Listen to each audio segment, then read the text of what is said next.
महर्षी public school Amravati, विषय मराठी, भाग व्याकरण. आणि त्या व्याकरणाच्या भागापैकी आज आपण बघणार आहोत प्रयोग. आज आपण काय बघणार आहोत? प्रयोग. आता प्रयोग म्हणजे काय, तर नंतर आपण बघणारच आहोत की काय दिलेलं आहे. प्रयोग मीन्स काय आहेत, त्या सगळ्या भागांकडे आपण वळणार आहोत. त्यानंतर प्रयोगाचे प्रकार, सकर्मक, अकर्मक, भावी प्रयोग. आणि हा आपल्याला वर्ग 7वीला, वर्ग 8वीला अभ्यासक्रमासाठी थोडक्यात का होईना पण देण्यात आलेला आहे. तर प्रयोग हा भाग आज आपण या ठिकाणी अभ्यासणार आहोत. तर सर्वप्रथम आपण पाहणार आहोत की प्रयोग म्हणजे काय. प्रयोग मीन्स काय? प्रयोग म्हणजे काय? तर वाक्यविचार करताना आपण बरीच माहिती मिळवली. वाक्याचा विचार करताना आपण काय केलं? बरीच माहिती मिळवली. वाक्य म्हणजे पूर्ण विधान करणारा एक किंवा अनेक शब्दांचा समूह होय. वाक्य विचार करताना आपण बरीच माहिती मिळवली. वाक्य म्हणजे पूर्ण अर्थाचा विधान करणारा एक किंवा अनेक शब्दांचा समूह, एक किंवा अनेक शब्दांचा समूह होय. वाक्यातील सर्वात महत्त्वाचा शब्द म्हणजे क्रियापद होय. बरोबर आहे ना? तुझी आई मंदिरात गेली, बाबा अंघोळ करत आहे. त्यानंतर आणखी ज्याही काही छोट्या मोठ्या गोष्टी आहेत, त्या छोट्या मोठ्या गोष्टी कशावर आधारित आहेत? क्रियापदावर आधारित आहे. तर वाक्यातील सर्वात महत्त्वाचा शब्द म्हणजे क्रियापद होय. वाक्यरूपी कुटुंबाचा तो प्रमुख असतो. वाक्यरूपी कुटुंबाचा तो काय असतो? प्रमुख असतो. क्रियापदाने दर्शविलेली क्रिया करणारा वाक्यात जो कोणी असतो त्यास कर्ता असे म्हणतात. वाक्यरूपी कुटुंबाचा तो प्रमुख असतो. क्रियापदाने दर्शविलेली क्रिया करणारा वाक्यात जो कोणी असतो त्यास कर्ता असे म्हणतात. वाक्यात निर्देशिलेली क्रिया कर्त्याशीच न थांबता ती केव्हा केव्हा पुढे जाते व ती ज्याच्यावर घडते ते त्या वाक्यातील कर्म होय. की वाक्यातील निर्देशलेली क्रिया कर्त्याशीच न थांबता ती केव्हा केव्हा पुढे जाते व ती ज्याच्यावर घडते ते त्या वाक्यातील कर्म होय. कर्ता, कर्म, क्रियापद हे वाक्यातील महत्त्वाचे असतात. कर्ता, कर्म, क्रियापद हे वाक्यातील महत्त्वाचे असतात. प्रयोग म्हणजे काय, तर वाक्यात कर्त्याला किंवा कर्माला प्राधान्य दिल्यामुळे क्रियापदाचे रूप बदलते. वाक्यात कर्त्याला किंवा कर्माला प्राधान्य दिल्यामुळे क्रियापदाचे रूप बदलत असते. म्हणजे आता इथं आपल्याला समजलं की वाक्यविचार जो आहे तो वाक्यविचार करताना बरीच जी माहिती आहे ती मिळवली. वाक्य म्हणजे पूर्ण अर्थाचा विधान करणारा एक किंवा अनेक शब्दांचा समूह होय. वाक्यातील सर्वात महत्त्वाचा शब्द म्हणजे क्रियापद होय. वाक्यरूपी कुटुंबाचा तो प्रमुख असतो. काय असतो? वाक्यरूपी कुटुंबाचा तो प्रमुख असतो. क्रियापदाने दर्शविलेली क्रिया करणारा वाक्यात जो कोणी असतो त्यास कर्ता असे म्हणतात. वाक्यात निर्देशिलेली क्रिया कर्त्याशीच न थांबता ती केव्हा केव्हा पुढे जाते व ती ज्याच्यावर घडते ते त्या वाक्यातील कर्म होय. कर्ता, कर्म, क्रियापद हे वाक्यातील महत्त्वाचे असतात. प्रयोग म्हणजे काय? तर वाक्यात कर्त्याला किंवा कर्माला प्राधान्य दिल्यामुळे क्रियापदाचे रूप बदलत असते. कर्ता, कर्म, क्रियापद हे वाक्यातील महत्त्वाचे घटक. वाक्यातील कर्ता, कर्म, क्रियापद यांच्या परस्पर संबंधाला प्रयोग असे म्हणतात. पहा, आता इतकं लक्षात ठेवण्यापेक्षा प्रयोग म्हणजे काय? तर कर्ता, कर्म, क्रियापद यांचा परस्पर संबंधाला प्रयोग असे म्हणतात. म्हणजे याला काय म्हणतात? परस्पर जो याचा संबंध येतो तिघांचा.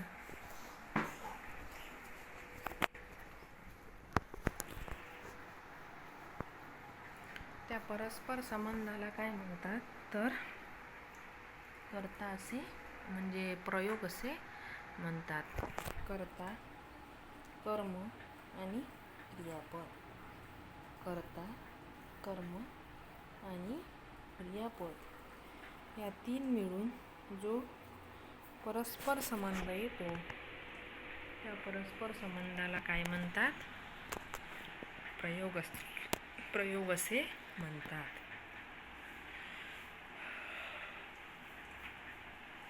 प्रयोग हा शब्द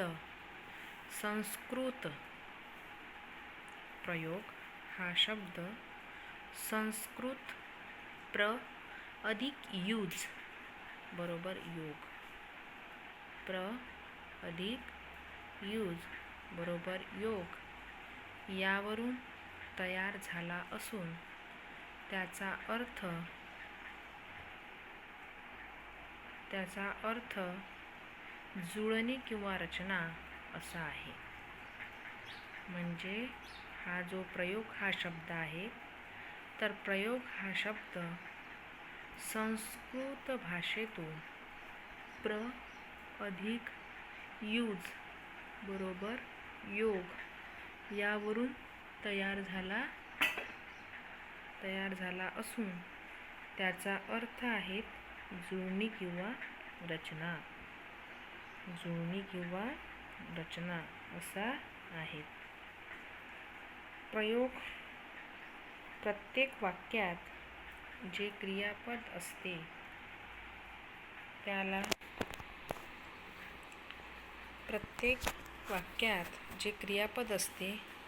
त्याला रूपाची ठेवण किंवा रचनाच अशी असते की ते क्रियापद केव्हा कर्त्याचे किंवा कर्माचे लिंग, वचन किंवा पुरुष याप्रमाणे बदलते.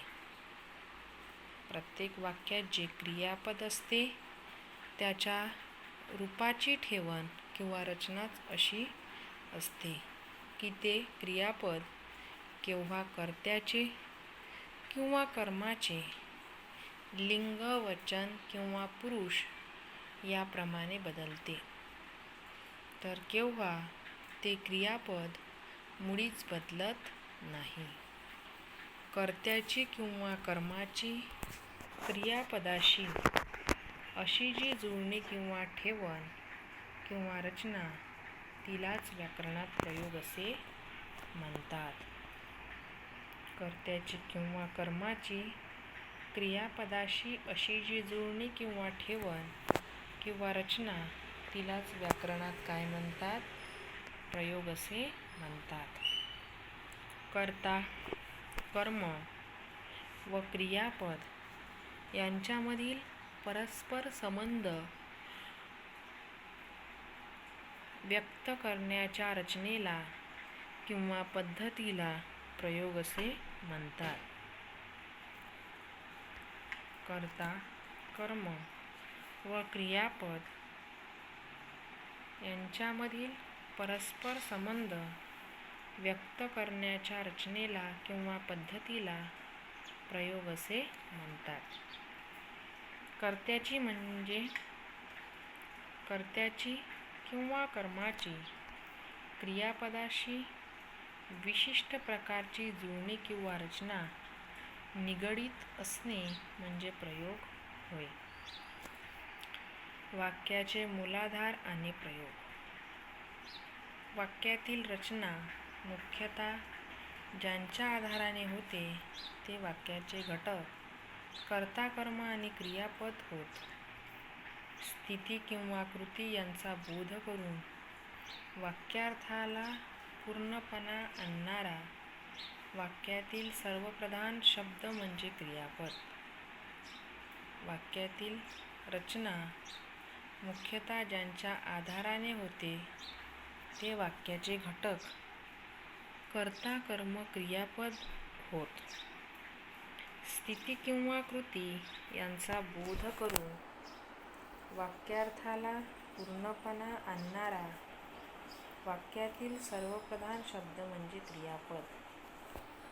या क्रियापदाने सांगितली जाणारी स्थिती किंवा कृती जो अनुभवतो किंवा करतो तो कर्ता आणि त्याच्या कृतीचा परिणाम ज्याच्यावर होतो किंवा जे त्याच्या कृतीचा विषय बनते हे कर्म. या घटकांपैकी ज्याला प्राधान्य द्यावे लागते त्याच्या अनुरोधाने वाक्याची ठेवण बदलते. मुख्य घटकांच्या अनुरोधाने बदलणारी वाक्याची ही ठेवण म्हणजेच प्रयोग. हे मराठी घटना रचना परंपरा लेखक श्री अरविंद मंगरुळकर व कृष्ण श्रीनिवास अर्जुन वाडकर या ग्रंथातील विवेचन प्रयोग या संदर्भात अधिक मदत करणारे ठरते. म्हणजे आपल्याला इतकं लक्षात घेण्यापेक्षा इथं सरळ लिहिलेलं आहे ठळक अक्षरात की कर्त्याची किंवा कर्माची क्रियापदाशी अशी जी जुळण किंवा ठेवण किंवा रचना केली जाते त्याला काय म्हणतात? प्रयोग असे म्हणतात.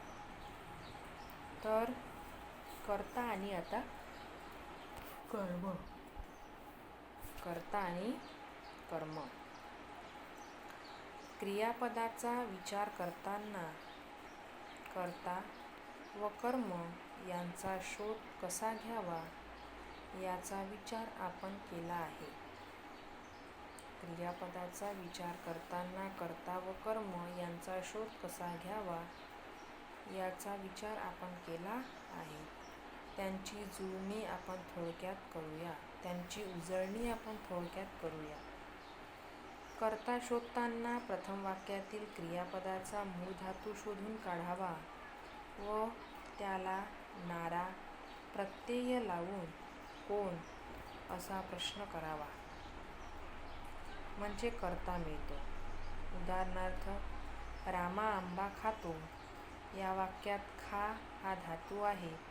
त्याला हा प्रत्यय लावून खाणारा कोण असा प्रश्न विचारला की रामा हे उत्तर ठरते. रामा हा या वाक्यातील कर्ता आहे. विद्यार्थी प्रामाणिक आहेत या वाक्यात आहे हे क्रियापद आहे. बरोबर आहे ना? विद्यार्थी प्रामाणिक आहे. मग आहे काय आहे तर क्रियापद आहे. असं हा धातू आहे. असणारा कोण असा प्रश्न विचारल्यावर विद्यार्थी हे उत्तर मिळाले. म्हणून विद्यार्थी हा कर्ता होय. मला दूध आवडते या वाक्यात आवडते हे क्रियापद आहे. मला दूध आवडते या वाक्यात आवडते हे क्रियापद आहेत. आवड हा धातू आहे. आवडणारे कोण असा प्रश्न विचारल्यावर दूध हे उत्तर आले, म्हणून दूध हा शब्द या वाक्यातील कर्ता होय. वाक्यातील क्रियापदाने दाखविलेली क्रिया कर्त्यापासून निघते व ती दुसऱ्या कोणावर किंवा कशावर तरी घडते. त्या क्रियेचा परिणाम ज्याच्यावर घडतो किंवा ज्याच्याकडे क्रियेचा रोख किंवा कल असतो ते त्या क्रियेचे कर्म असते. वरील वाक्यांपैकी रामा आंबा खातो या वाक्यातील कर्म शोधताना खाण्याची क्रिया कोणावर घडते या प्रश्नाचे उत्तर आंब्यावर असे येते, म्हणून आंबा हे या वाक्यातील कर्म होय. म्हणजे कर्ता आणि कर्म हे दोन शब्द अगदी महत्त्वाचे आहेत. सकर्मक क्रियापद आणि अकर्मक क्रियापद.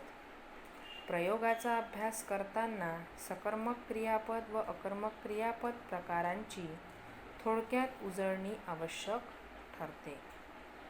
ज्या क्रियापदाचा अर्थ पूर्ण होण्यास कर्माची जरुरी लागते त्यास सकर्मक क्रियापद असे म्हणतात. ज्या क्रियापदाचा अर्थ पूर्ण होण्यास कर्माची जरुरी लागत नाही त्यास अकर्मक क्रियापद असे म्हणतात. म्हणजे ज्या क्रियापदाचा अर्थ पूर्ण होण्यास कर्माची जरुरी नसते त्यास सकर्मक क्रियापद असे म्हणतात. ज्या क्रियापदाचा अर्थ पूर्ण होण्यास कर्माची जरुरी लागते त्यास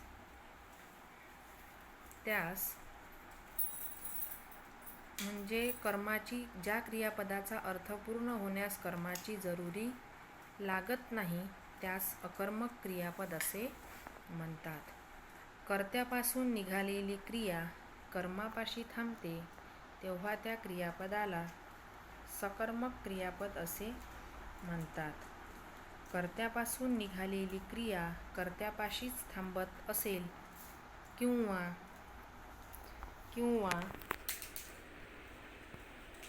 कर्त्याच्या ठिकाणी लय पावत असेल तर ते क्रियापद अकर्मक असते. सामान्यतः कृतीवाचक धातू सकर्मक असतात तर स्थितिवाचक व स्थित्यंतरवाचक धातू अकर्मक असतात. म्हणजे सामान्यतः जे कृतीवाचक धातू आहेत ते सकर्मक असतात, तर स्थितिवाचक म्हणजे स्थिती दाखवलेली आहे, स्थळ दाखवलेलं आहे, तर ते धातू अकर्मक असतात. काही अकर्मक धातू असं नस, हो, नहो, उठ, बस, नीज, झोप, त्यानंतर थरथर, रड, पड, सर, मर, धाव, थांब, थक, क्षक, जाग, झीज, जळ, किंचाळ, तूट, उजळ, प्रकाश, ओरड, घोर, सळसळ, कीड, राह, वाह, फूल, उमल, उपज, पीक, लोळ, पोळ, वाज आणि भीज यासारखे अकर्मक धातू आहेत. हव, पाहिजे, आवड, वाट, रुच, दिस, परवड, मीळ, कळ, शोभ, लाज, भी, घाबर, हस या दुसऱ्या गटातील धातूंच्या प्रयोगात संप्रदान, अपादान किंवा अधिकरण अशा अर्थाने एखादे चतुर्थांत पद येते. प्रयोगाचे प्रकार. प्रयोगाचे मुख्य 3 प्रकार आहेत: कर्तरी, कर्मणी आणि भावे प्रयोग. कर्तरी प्रयोग. तो गाणे गातो, ती गाणे गाते, ते गाणे गातात, तू गाणे गातोस. यातील पहिल्या वाक्यात तो हा कर्ता आहे, गाणे हे कर्म आहेत आणि गातो हे क्रियापद आहे. या वाक्यातील प्रयोग ओळखण्यासाठी गातो हे क्रियापद कोणाप्रमाणे बदलते हे पाहणे आवश्यक आहे. ते कर्त्याप्रमाणे बदलते की कर्माप्रमाणे बदलते हे आपण शोधूया. त्यासाठी क्रमाने लिंगवचन व पुरुष बदलून पाहू. असा बदल करताना एका वेळी एकच प्रकारचा बदल करणे आवश्यक आहे हे लक्षात ठेवा. वाक्य क्रमांक 2 पहा. तो या पुल्लिंगी कर्त्याच्या ठिकाणी ही हा स्त्रीलिंगी कर्ता ठेवला तर त्याबरोबर गातो हे क्रियापदाचे रूप बदलते व ते गाते असे झाले. म्हणजे या वाक्यातील क्रियापद हे कर्त्याच्या लिंगाप्रमाणे बदलते असे ठरले. त्यानंतर वाक्य नंबर 3 आहेत की ते गाणे गातात. ते म्हणजे तो या कर्त्याचे अनेकवचनी रूप ते ठेवले, त्याबरोबर क्रियापदाचे रूप गातात असे झाले. वाक्य नंबर 4 पहा. कर्त्याचा पुरुष बदलून तू हा द्वितीय पुरुषी कर्ता ठेवताच क्रियापदाचे रूप गातोस असे झाले. याचा अर्थ असा की तो गाणे गातो या वाक्यातील गातो हे क्रियापद कर्त्याचे लिंगवचन व पुरुष याप्रमाणे बदलले आहे. म्हणजेच येथे क्रियापद हे कर्त्याच्या तंत्राप्रमाणे चालते, म्हणून हा कर्तरी प्रयोग आहे. कर्तरी प्रयोगात कर्ता हा आपली हुकूमत चालवतो. कर्तरी प्रयोगात कर्ता हा धातुरूपेश क्रियापदाच्या रूपावर अधिकार चालविणारा असतो. कर्तरी प्रयोगातील क्रियापद सकर्मक असेल तर त्यास सकर्मक क्रियेत कर्तरी प्रयोग व क्रियापद हे अकर्मक असल्यास त्यास अकर्मक कर्तरी प्रयोग असे म्हणतात. ती गाणे गाते सकर्मक कर्तरी प्रयोग, ती घरी जाते अकर्मक कर्तरी प्रयोग. कर्तरी प्रयोगाची खूण. कर्तरी प्रयोगात कर्ता हा नेहमी प्रथमांतच असतो व कर्म हे प्रथमांतच किंवा द्वितीयांत असते. उदाहरणार्थ, मी शाळेतून आत्ताच आलो, प्रथमांत कर्ता. पोपट पेरू खातो, प्रथमांत कर्म. शिक्षक मुलांना शिकवितात, द्वितीयांत कर्म. कर्मणी प्रयोग. कर्मणी प्रयोग. पुढील वाक्य पहा. मुलाने आंबा खाल्ला, मुलाने चिंच खाल्ली, मुलीने आंबा खाल्ला, मुलाने आंबे खाल्ले, मुलांनी आंबा खाल्ला. वरील वाक्यात मुलाने हा कर्ता आहे. वाक्य क्रमांक 1. आता या वाक्यातील प्रयोग ओळखण्यासाठी कर्त्याची लिंगवचन बदलून पहा.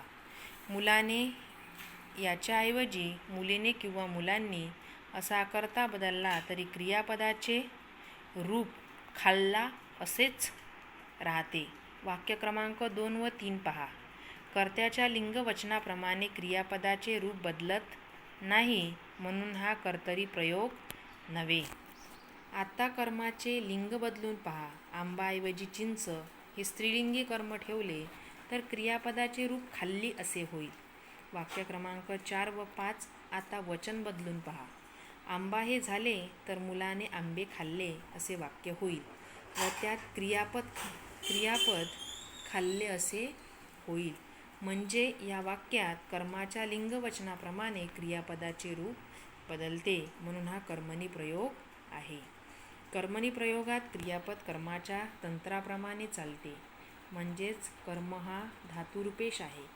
कर्मणी प्रयोगात सकर्मक व अकर्मक असे 2 प्रकार असणार नाहीत, कारण कर्म असल्याशिवाय कर्मणी प्रयोग होणार नाहीत. या प्रयोगातील क्रियापद सकर्मक हवे. कर्मणी प्रयोगाची खूण. कर्मणी प्रयोगात कर्म प्रथमताच असते. कर्ता प्रथमांत कधीच नसतो. कर्ता केव्हा तृतीयांत, चतुर्थांत, सविकरणी, तृतीयांत किंवा शब्दयोगी अव्ययांत असतो. उदाहरणार्थ, तिने गाणे म्हटले, मला हा डोंगर चढवतो. तिने गाणे म्हटले हा तृतीयांत कर्मा व प्रथमांत कर्म. मला हा डोंगर चढवतो चतुर्थांत कर्ता. रामाच्या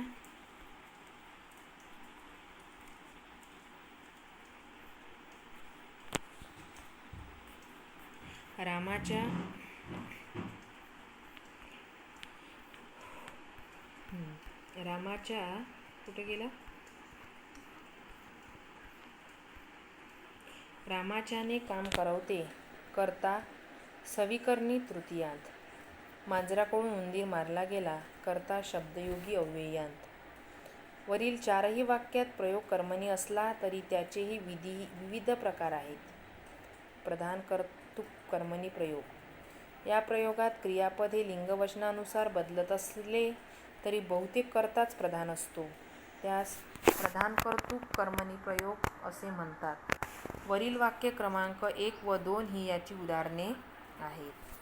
शक्य कर्मणी प्रयोग. वाक्य क्रमांक 3 मध्ये शक्यता सुचविलेली आहे. यातील क्रियापद शक्य क्रियापद आहे, त्यास शक्य कर्मणी प्रयोग असे म्हणतात. प्राचीन मराठी काव्यात सकर्मक धातूला ज हा प्रत्यय लावून करीजे, बोलीजे, कीजे, देईजे अशी कर्मणी प्रयोगाची उदाहरणे पाहावयास मिळतात. उदाहरणार्थ, त्वाकाय कर्म करीजे लघु लेकराने, नळे इंद्रासी असे बोलीजेले, जो जो कीजे परमार्थ लाहो, द्विजी निषिधा पासा व म्हणीजेलो. या प्रकारच्या प्रयोगास प्राचीन किंवा पुरुष कर्मणी असे म्हणतात. त्याची गोष्ट लिहून झाली. या प्रकारच्या वाक्यात कर्ता त्याची हा षष्ठी विभक्तीत आहे. लिहून झाली या संयुक्त क्रियापदाने क्रियापदाच्या समाप्तीचा अर्थ सूचित केलेला असतो. अशा प्रकारच्या प्रयोगाला समापन कर्मणी असे म्हणतात. कर्मणी प्रयोगातील कर्त्याला कडून हा शब्दयोगी अव्यय लावून इंग्रजी भाषेतील पद्धतीप्रमाणे रचना करण्याचा जो नवीन प्रकार आहे त्यास नवीन कर्मणी किंवा कर्मकर्तरी असे म्हणतात. उदाहरणार्थ, शिपयाकडून चोर पकडला गेला. कर्मकर्तरी प्रयोग. पुढील वाक्य पहा. राम रावणास मारतो. रावण रामाकडून मारला जातो. दोन्ही वाक्यांचा अर्थ जवळजवळ एकच आहे. पहिल्या वाक्यात मारतो या क्रियापदाचा कर्ता राम असून रावण हे कर्म आहेत. दुसऱ्या वाक्यात रावण हा कर्ता आहेत, म्हणजे पहिल्या वाक्यातील कर्म हे दुसऱ्या वाक्यात कर्ता बनले व मूळच्या वाक्यातील कर्त्याला कडून हे शब्दयोगी अव्यय जोडले असून मूळ धातूच्या भूतकाळी रूपापुढे जा या धातूचे मूळच्या काळातील रूप ठेवले आहेत.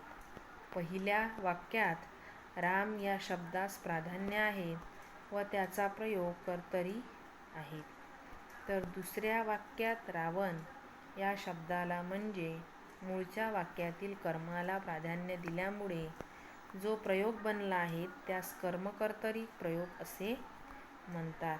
अशी वाक्यरचना इंग्रजीत करीत असल्याने इंग्रजीत पॅसिव्ह व्हॉइसला मराठीत कर्मकर्तरी असे म्हणतात.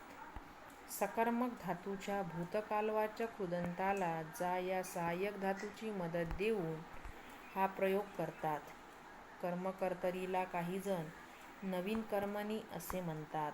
जेव्हा वाक्यातील कर्माला प्राधान्य देऊन विधान करावयाचे असते किंवा कर्ता स्पष्ट नसतो किंवा कर्त्याचा उल्लेख टाळावयाचा असतो त्यावेळी हा कर्मकर्तरी सोयीचा वाटतो.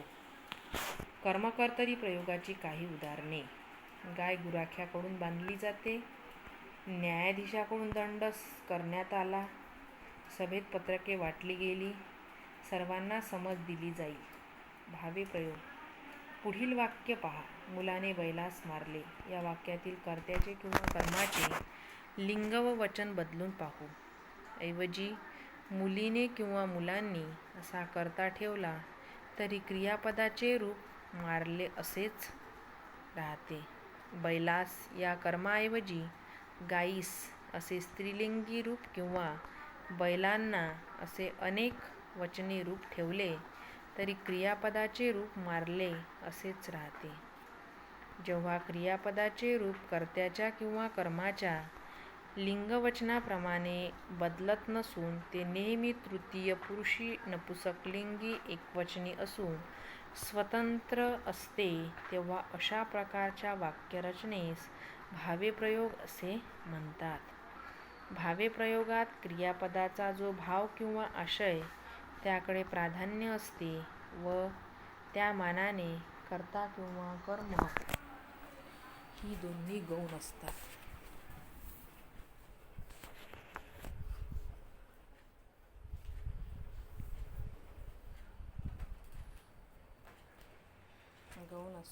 या प्रयोगाची आणखी काही उदाहरणे पहा. शिक्षकांनी विद्यार्थ्यांना शिकवावे. त्याने आत्ता घरी जावे. त्याला घरी जाववते. यातील पहिली दोन वाक्ये सकर्मक आहेत व पुढील दोन वाक्ये अकर्मक आहेत. प्रयोगाचे सकर्मक भावेप्रयोग व अकर्मक भावेप्रयोग असे दोन प्रकार आहेत. भावेप्रयोगाची लक्षणे. कर्ता तृतीयांत किंवा चतुर्थांत असतो. कर्म असल्यास त्याची सप्रत्ययी द्वितीया विभक्ती असते. अकर्मक भावे प्रयोगात क्रियापद विद्यार्थी असते.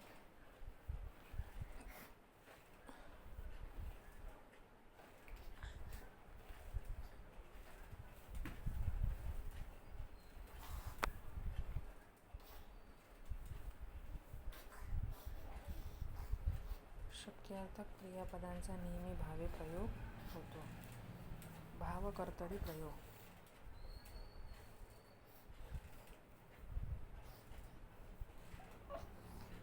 पुढील वाक्य पहा. आज मला मळमळते.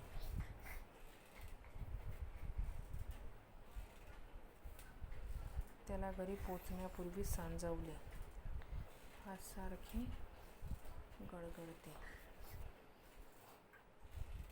सहलीत जाताना कात्रज जवळ उजाडले. वरील वाक्यातील क्रियापदांना कर्ते असे नाही.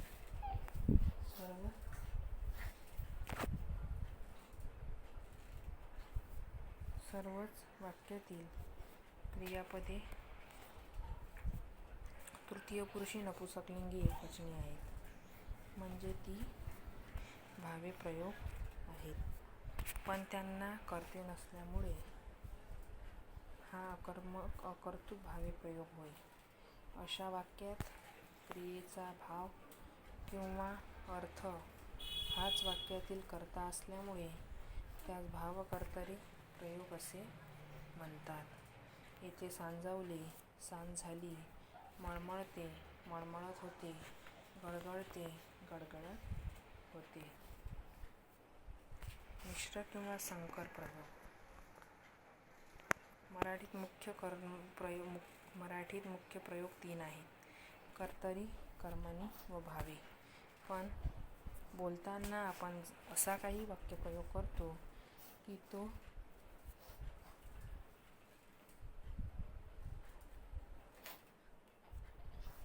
की तो म्हटला तरी कर्तरी असतो.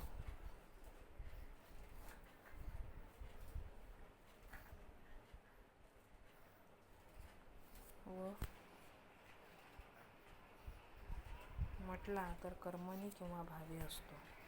म्हणजे एकाच वाक्यात 2 प्रयोगाची मिश्र वाक्य झालेले आढळते. मिश्रण याला संकर असेही म्हणतात. अशा मिश्र प्रयोगांना संकर प्रयोग असेही म्हणतात. कर्तृ कर्म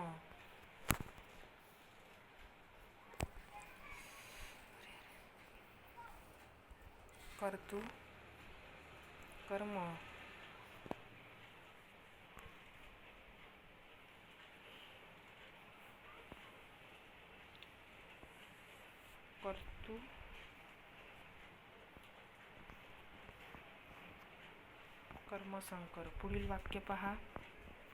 तू मला पुस्तक दिले. कर्मणी प्रयोग. तू मला पुस्तक दिलेस. कर्तरी व कर्मणी प्रयोग. वरील वाक्यात दिले हे क्रियापद पुस्तक या कर्माच्या लिंगवचनानुसार बदलते. जसे पुस्तक दिले, ग्रंथ दिला, म्हणजे पहिल्या वाक्यात कर्मणी प्रयोग आहेत. आता दुसरे वाक्य पहा. पुस्तक या कर्माचे वचन बदलताच पुस्तके दिलीस असे बदलून पहा. तुम्ही मला पुस्तक दिले असे वाक्य होईल. म्हणजे क्रियापद दिलेस हे कर्त्याप्रमाणेही बदलते. या कर्तरी प्रयोगही होतो. तू मला पुस्तक दिलेस या वाक्यात कर्तरी व कर्मणी या दोन्ही प्रयोगांच्या छटा आढळतात. म्हणून याला कर्तृ-कर्म-संकर प्रयोग असे म्हणतात. या प्रयोगाची आणखी काही उदाहरणे पहा. तू कविता म्हटलीस. तुम्ही कामे केलीत. तू लाडू खाल्लास. कर्मभाव संकर प्रयोग. पुढील वाक्य पहा. वडिलांनी मुलाला शाळेत घातला. कर्मणी प्रयोग. वडिलांनी मुलाला शाळेत घातले. कर्तरी व भाव प्रयोग. त्यानंतर आहेत वरील पहिल्या वाक्यात कर्ता तृतीयांत आहेत म्हणून हा कर्तरी प्रयोग नव्हे. आता मुलाला या कर्माचे लिंग व वचन बदलून पहा. मुलीला शाळेत घातली, मुलांना शाळेत घातले अशी रूपे होतील. म्हणजे कर्माप्रमाणे क्रियापदाचे रूप बदलते, म्हणून हा कर्मणी प्रयोग आहे. दुसऱ्या वाक्यात घातले क्रियापद कर्माच्या लिंग वचनाप्रमाणे बदलते, म्हणून हाही कर्मणी प्रयोग आहे. शिवाय कर्ता तृतीयांत आहे, कर्म द्वितीयांत आहे व क्रियापद तृतीय पुरुषी नपुंसकलिंगी एकवचनी आहेत. म्हणजे भावी प्रयोगाची त्यात छटा आहे. त्यानंतर आहे की वडिलांनी मुलाला शाळेत घातले. या वाक्यात कर्मणी व भावी या दोन्ही प्रयोगांच्या छटा आहेत, म्हणून त्या कर्मभाव संकर प्रयोग असे म्हणतात. आणखी काही उदाहरणे. आईने मुलीला निजविले, ती त्याला मुंबईस धाडले. कर्तृभाव संकर प्रयोग. पुढील वाक्य पहा. तू घरी जायचे होते. भावे प्रयोग. तू घरी जायचे होतेस. कर्तरी व भावे प्रयोग. पहिल्या वाक्यातील प्रयोग भावे आहेत, कारण कर्त्याचे लिंग वचन बदलून पहा. त्याने जायचे होते, तिने जायचे होते, त्यांनी जायचे होते. या वाक्यात क्रियापदाचे रूप न बदलता ते तृतीय पुरुषी नपुंसकलिंगी एकवचनी राहते. पण तू घरी जायचे होतेस या वाक्यात भारावी छटा असून कर्त्याच्या वचनाप्रमाणे ते तुम्ही घरी जायचे तेच असे बदलताना आढळते. म्हणजे या वाक्यातील क्रियापद अंशतः कर्तरी आहे, तिथे कर्तरी व भावी आढळतात.